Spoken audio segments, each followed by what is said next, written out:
Suivez le journal avec STM Transport Voyageurs. Une nouvelle façon de voyager.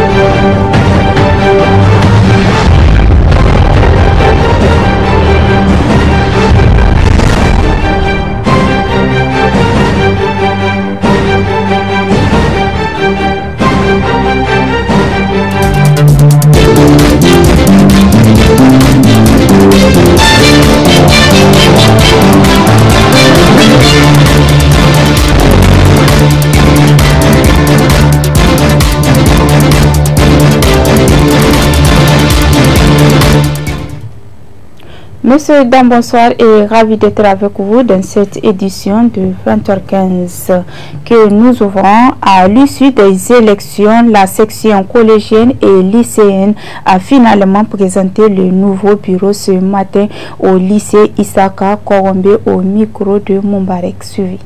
C'est à l'issue d'une assemblée générale élective tenue hier 10 janvier 2023 que se tient cette rencontre au lycée Issa Korombe de Niamey, qui consiste à rendre public le procès verbal du vote des membres du comité exécutif effectué par 213 lycées et collèges des 5 arrondissements communaux de Niamey. Les statuts et règlements de l'ISN, considérant la proposition de la table de séance et son adoption par l'ensemble des sections, considérant la présence d'un huissier pour superviser la régularité et la transparence dans le processus électoral, considérant les critiques et autocritiques entendues, les candidats dont les noms suivent sont élus membres de la section lycéenne et collégienne de la région de Niamey et leur commissaire au compte. Au poste de SG, nous avons le camarade Siratoulaye Abdoulaye qui a été élu. Au poste de SGA1, nous avons le camarade Ismaël Yakouba. Au poste de SGA2, nous avons le camarade Maman Bachir Sani. Au poste du SCP, nous avons le camarade Saadou Namaini Shamsoudine. Au poste du secrétaire chargé des affaires académiques, nous avons le camarade Nourdine Hassan Dijon. Au poste du secrétaire chargé des affaires sociales, nous avons Hassan Hamidou Abdurrachid. Au poste du secrétaire chargé des relations extérieures et partenariales, nous avons le camarade Daouda Hashimi. Au poste du secrétaire chargé des affaires culturelles et sportives, nous avons le camarade Abdoulaye Mahamadou. Au poste du secrétariat chargé à la trésorerie générale, nous avons Barke Younoussa Di Charo. Et 5 commissaires aux comptes également ont été élus. À savoir le premier CC, nous avons Zakioun Seydou Nouhou. Nous avons Harouna Idrissa. Nous avons Nourdine Mahamadou. Nous avons au poste CC numéro 4, nous avons Seydou Isaka. Et enfin, le 5e CC, Moussa Massaoudou. Ces élections se sont déroulées en présence d'un huissier de justice qui a témoigné la transparence et l'équité dans le processus. Après la passation des services entre le comité exécutif sortant et entrant, le secrétaire général nouvellement élu a pris la parole pour remercier l'ensemble de la base de l'ISN et l'a appelé à l'unité et à la cohésion. La section lycéenne et collégienne de la région de Niamey remercie l'engagement, la détermination de la sous-section de la région de Niamey qui s'est bâtie corps et âme de 9h à 1h du matin pour pouvoir consacrer un comité exécutif nouvellement élu. Nous les remercions de leur détermination et de leur engagement. Nos remerciements vont également à l'endroit du secrétaire général du comité directeur de l'ISN qui a pris sa responsabilité pour pouvoir jouir ses fonctions dans notre processus électoral. Nous le remercions et nous réaffirmons aussi que nos engagements et nos déterminations sont toujours à ses côtés et nous continuerons de soutenir le comité directeur de l'ISN jusqu'à la fin de notre gestion. Je lance un appel solennel à l'unité et à la mobilisation à l'ensemble des scolaires de la région de Niamey. Ce bureau qui vient d'être élu durera 1 an et renouvelable une seule fois. A noter que l'Union des scolaires nigériens et toutes ses actions sont des organisations syndicales qui œuvrent jour et nuit pour défendre les intérêts matériels et moraux des scolaires nigériens.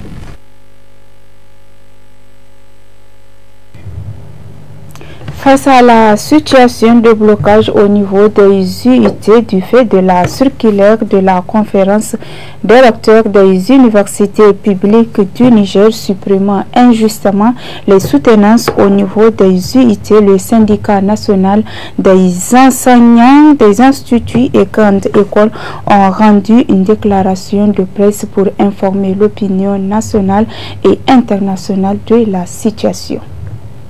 Le BENSNEJ informe l'opinion nationale et internationale de la situation de blocage au niveau des UIT du fait de la circulaire de la conférence des recteurs des universités publiques du Niger du 7 avril 2021 supprimant injustement les soutenances au niveau des UIT et de l'arrêté numéro 00228-MES-R-SG-DGE-DL du 16 août 2022 du ministre de l'Enseignement supérieur portant correction des rapports de stage dans les UIT.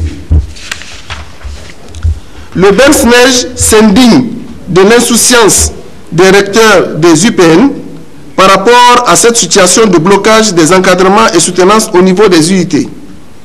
Le BENSNEJ dénonce l'incapacité et le manque de volonté des autorités académiques et ministérielles à trouver une solution à un problème qu'ils ont eux-mêmes créé au sein de ces instituts, malgré toutes les démarches entreprises par le BENSNEJ auprès des autorités ministérielles. En effet, depuis le début de cette situation de crise, le BENSNEJ a soumis un mémorandum sur les UIT aux autorités ministérielles afin de les rappeler l'importance de ces UIT pour les régions depuis leur création et la violation répétée du statut autonome des enseignants technologues. Sinon, comment comprendre une note des recteurs et un arrêté du ministre viennent remettre en cause une loi votée à l'Assemblée nationale? Le BENSNEJ se préoccupe de la détérioration de la qualité de l'enseignement professionnel dispensé dans les UIT du fait des décisions injustes, incohérentes et illégales prises par le ministre de l'Enseignement supérieur et les recteurs des UPN. Le BENSNEJ s'injure contre la liquidation progressive et programmée des UIT au sein des UPN et demande le détachement rapide de ces UIT dans ces UPN, gage d'une formation de qualité. Le BENSNEJ exige le respect scrupuleux du statut autonome des enseignants technologues et des curricula des UIT prévoyant les encadrements et soutenances. Le BENSNEJ exige le retrait pur et simple de l'arrêté numéro 00228-MES-R-SG-DGE-DL du 16 août 2022 du ministre de l'Enseignement supérieur portant correction des rapports de stage dans les UIT, qui supprime les soutenances et encadrements en les remplaçant par une correction pure et simple du rapport rédigé sans suivi. Le BENSNEJ demande aux recteurs des UPN, aux autorités au plus haut niveau, de s'impliquer dans la résolution de ce problème de blocage, pouvant conduire pour la première fois de l'histoire des UIT à une année blanche pour les étudiants des 2 UIT et de la licence. Notons que depuis leur création, les UIT ont toujours eu des années académiques normales. Le BENSNEJ exige le paiement des droits statutaires en souffrance des enseignants des UIT et grandes écoles. Le BENSNEJ prend en témoin les parents d'étudiants et l'opinion nationale et internationale sur la situation préoccupante des activités académiques dans les UIT du fait de l'insouciance des autorités académiques et ministérielles. Le BENSNEJ demande aux militants de rester unis, engagés et mobilisés pour des éventuels mots d'ordre. Sur le plan sécuritaire, le BENSNEJ rend hommage à nos forces de défense et de sécurité, FDS, et présente ses condoléances les plus attristées aux familles endeuillées et souhaite un prompt rétablissement aux blessés. Les infections vaginales constituent de plus en plus une menace pour la santé des femmes, d'où l'intérêt d'éclairer les femmes sur les causes et les moyens préventifs des infections vaginales. Les explications avec Dr Kadri Ousmane Maimouna.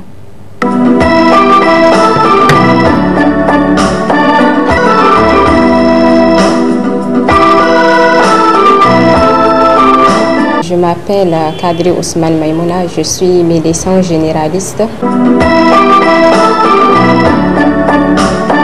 De façon simplifiée, on parle d'infection vaginale quand il y a un déséquilibre de la flore vaginale. Et c'est quoi cette flore vaginale? C'est un ensemble de micro-organismes et des bonnes bactéries qui sont présentes dans le vagin et qui protègent le vagin contre les infections. Les infections vaginales sont dues à des bactéries, des levures et bien d'autres micro-organismes.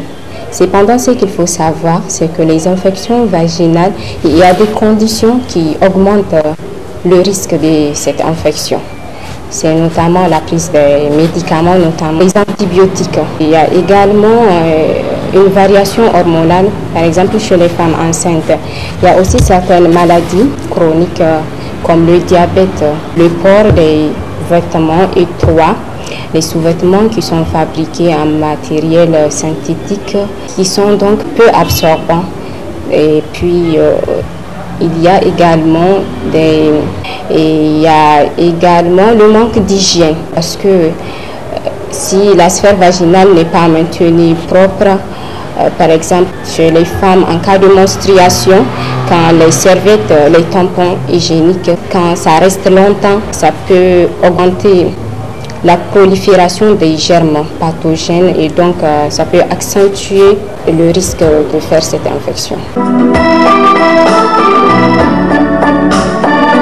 Les infections vaginales peuvent se manifester par des prurites, des démangeaisons au niveau du vagin et de la vulve. Il y a également des pertes inhabituelles avec une coloration blanchâtre, jaunâtre parfois, ayant un aspect de lait caillé et prenant une mauvaise odeur. Il y a également des douleurs durant la miction, c'est-à-dire au moment d'uriner, et parfois même des rapports sexuels douloureux. On peut avoir également une rougeur ou une enflure de la vulve.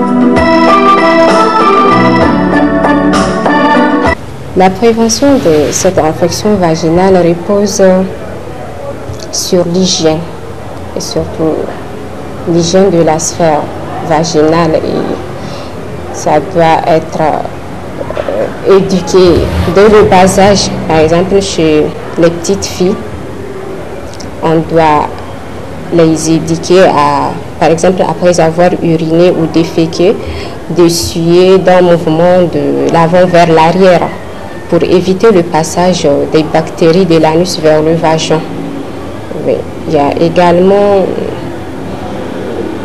le fait de porter des habits amples, des sous-vêtements en coton, et d'éviter de prendre des douches vaginales fréquentes. Oui, parce que c'est vrai, l'hygiène c'est bon, mais l'accès d'hygiène aussi peut entraîner cette infection, car en prenant beaucoup de douches vaginales, on peut détruire cette flore vaginale.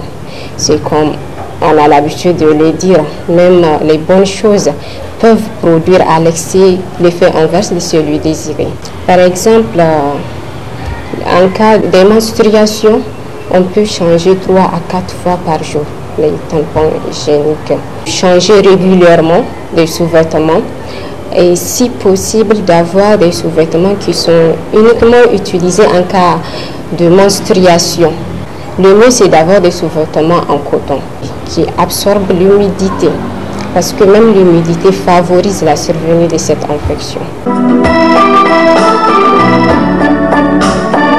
Mes recommandations vont d'abord à l'endroit du ministère de la Santé publique et des ONG œuvrant dans ce domaine, qui doivent mettre l'accent sur la sensibilisation de la population, particulièrement les jeunes, dans les écoles, les centres de santé.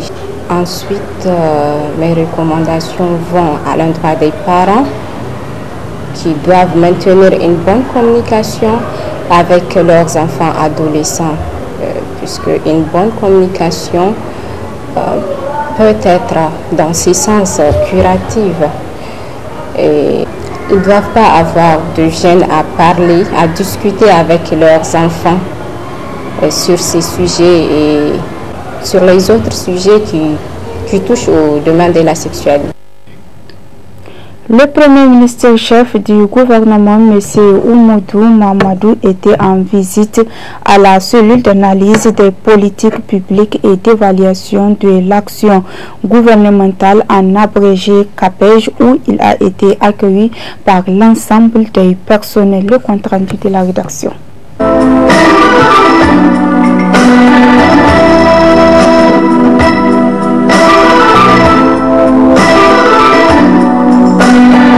C'est sa toute première sortie de l'année 2023 à la cellule d'analyse des politiques publiques et d'évaluation de l'action gouvernementale en abrégé CAPEJ. Le Premier ministre chef du gouvernement, M. Oumoudou Mahamadou, à son arrivée à la CAPEJ, a eu droit à une visite guidée avant de se retrouver dans la salle de réunion avec les experts de la dite cellule. À travers cette visite, le Premier ministre chef du gouvernement entend s'imprégner davantage des activités de la CAPEJ, une structure administrative créée auprès de lui qui, d'une et d'autre part, représente le cerveau de son institution. C'est une structure qui est placée sous l'autorité directe du chef du gouvernement pour contribuer à améliorer l'efficacité de l'action gouvernementale en produisant des analyses sur les attentes et perceptions des populations, des citoyens, et en analysant la performance de l'action gouvernementale. La performance, on a utilisé des ressources, qu'est-ce qu'on en a fait, qu'est-ce que les gens en pensent. Nous sommes franchement très honorés que le chef du gouvernement, qui est sa première sortie de l'année 2023, soit à la CAPEJ, ce qui démontre que la notion de redevabilité, la notion de rendre compte, c'est-à-dire une priorité de très haute autorité. Et sa visite nous encourage, c'est un honneur pour nous, et ça nous encourage à faire mieux le travail que nous avons l'habitude de faire. Pour rappel, nous faisons des rapports de suivi de l'action gouvernementale ou de l'analyse de la performance semestrielle. Le rapport semestriel, c'est pour dire qu'on a voté une loi de finances après 6 mois d'exécution en juin, où est-ce que vous en êtes? Si par exemple vous avez prévu de faire 500 classes pour l'année, après 6 mois, où est-ce que vous en êtes?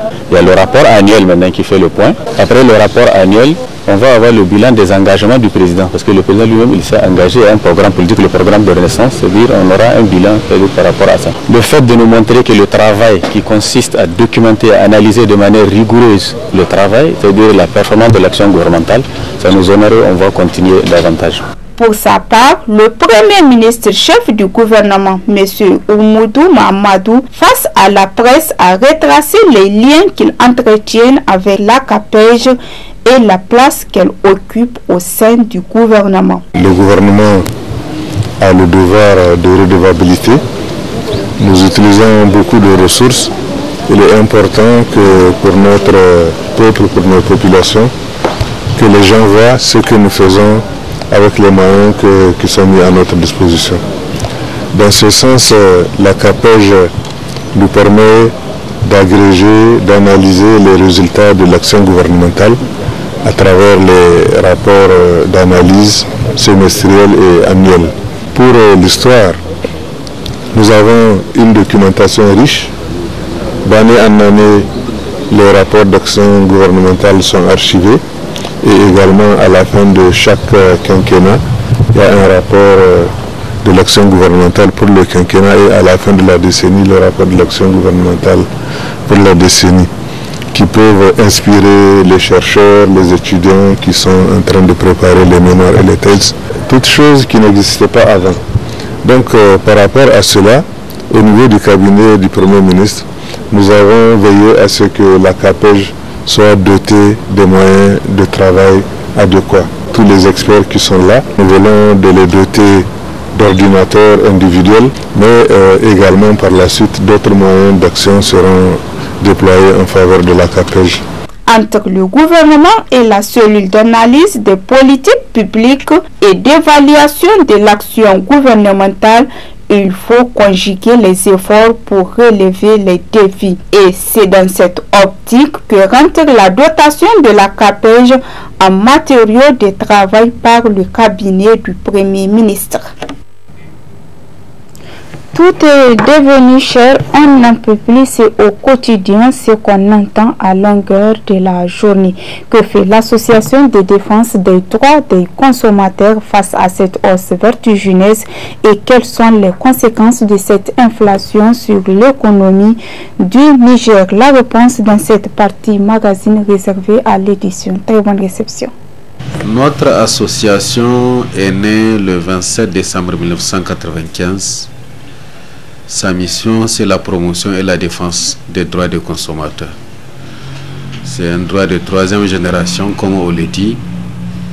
Et nos objectifs, c'est la lutte contre la hausse injustifiée des prix de produits et services, l'assistance juridique aux consommateurs, la promotion des produits locaux de bonne qualité, l'information, sensibilisation des consommateurs sur leurs droits et devoirs en matière de consommation, mais aussi le contrôle qualité des produits de première nécessité, la question de la lutte contre la pollution, l'hygiène et la promotion des normes de qualité. Donc c'est ça nos objectifs. Alors comment savoir s'il y a hausse ou s'il n'y a pas de hausse? À travers nos antennes locales, nos représentations régionales, nous avons des informations des prix des produits de consommation. Ça nous permet de savoir l'évolution du prix. Nous agissons le plus souvent sur cette cause en interpellant particulièrement les partenaires.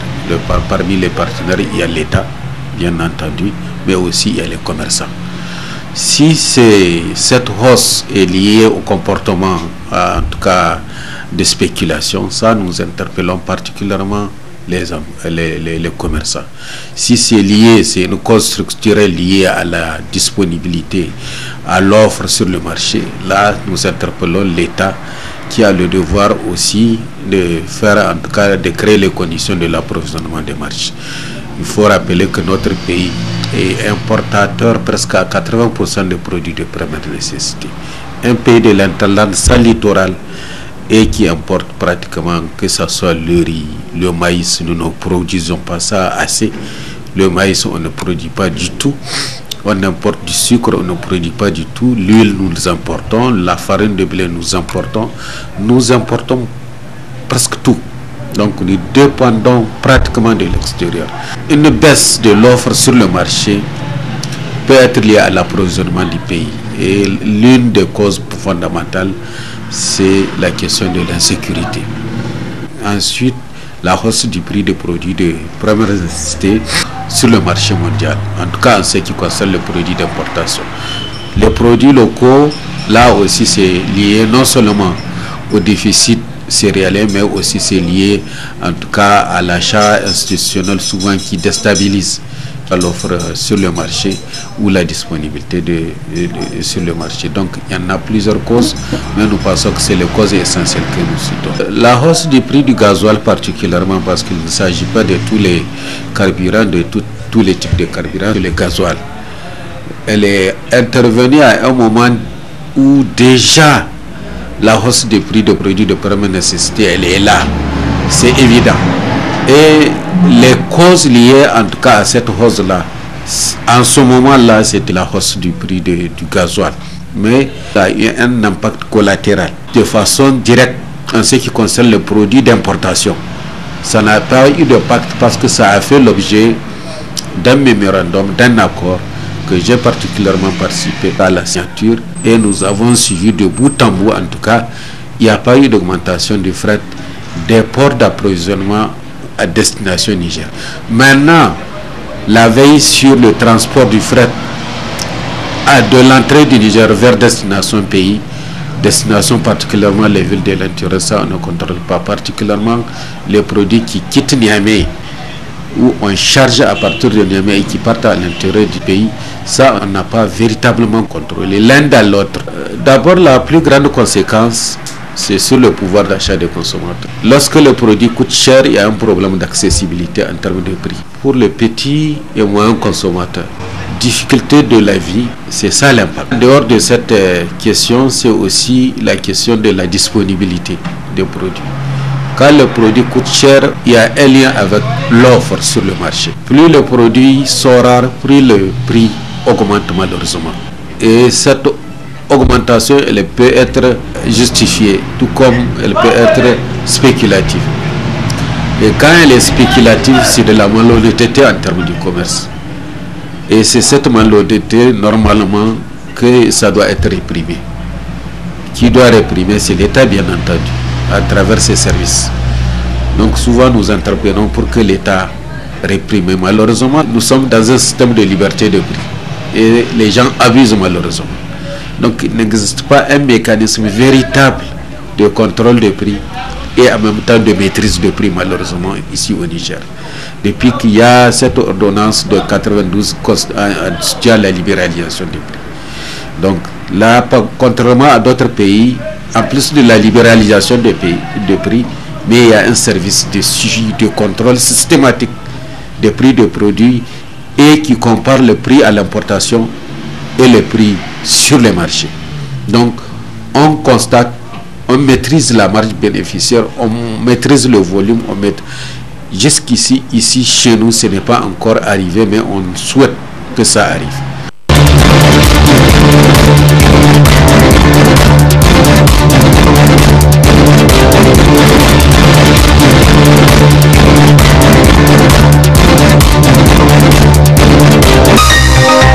Ce journal vous a été présenté par STM Transport Voyageurs.